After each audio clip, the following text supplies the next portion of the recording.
You'll never be perfect, just focus on continual improvement. Hi folks, my name is Greg Crable. Welcome to the 100th episode of my podcast, where I try to take an issue from the world of publishing and explain it in about 3 minutes. Today it's closer to 5.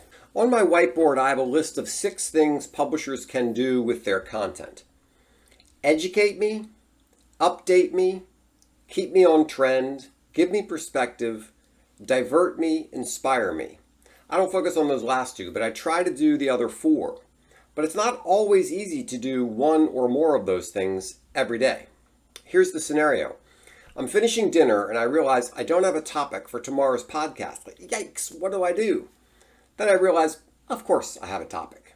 I'm a creative guy who knows a fair bit of stuff, and I have lots of resources to draw from, like an email from Bo Sachs, a web article, a post on LinkedIn, a conversation with colleagues like Bold Minds or the Magic Group, notes I've taken from past conferences, a conversation at the bar, articles I've written, talks I've given, or just out of my fevered brain.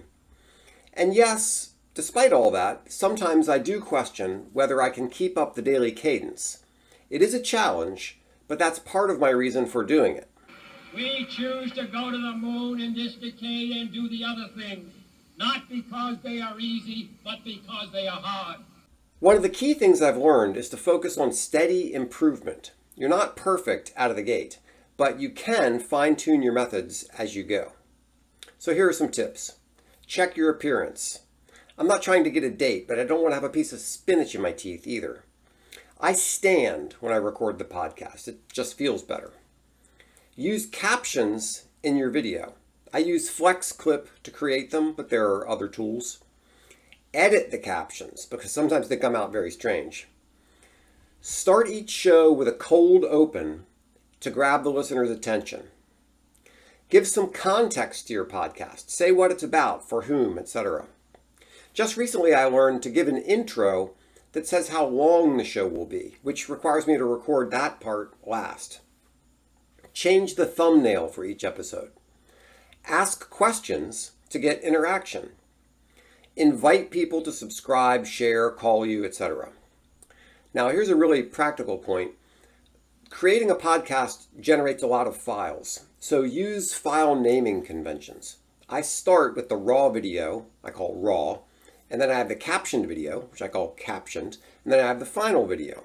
I have to name them differently to keep from going crazy finding all the correct files. It's good to have music on your show, but be sure to use royalty-free music. Google has a collection. If at all possible, sleep on your idea before you send it out into the world. Create your podcast the day before and think about it. There are 2 situations where I flirted with the edges of appropriateness, and after sleeping on it, I decided to dial it back, and I'm glad that I did. It's better to be silent and be thoughtful than to open your mouth and remove all doubt. Perfect is the enemy of done. That's one of my favorite sayings, but you have to put on a good show, so it's hard to find the balance between, how good does it need to be? It needs to be good enough. Be a guest on other shows and consider having guests on your own show. Ask for the money, whether that's likes, shares, a plea for a job, whatever it is you want, ask for it. Don't freak out if you make a mistake. You can fix it in edit. By the way, I use Movavi Video Suite for editing. You don't need super fancy equipment. I record on my webcam and I have a Fifine something microphone. It's not too expensive. Wear a different shirt for each episode. Or maybe wear the same shirt all the time. I'm not sure which is better. Save some ideas that are not time dependent for when you're on vacation and things like that. Have a structure for your podcast. You'll get tired of it, but your listeners won't. Say your name and your business every time. Finally, I have not yet learned the secret of distribution.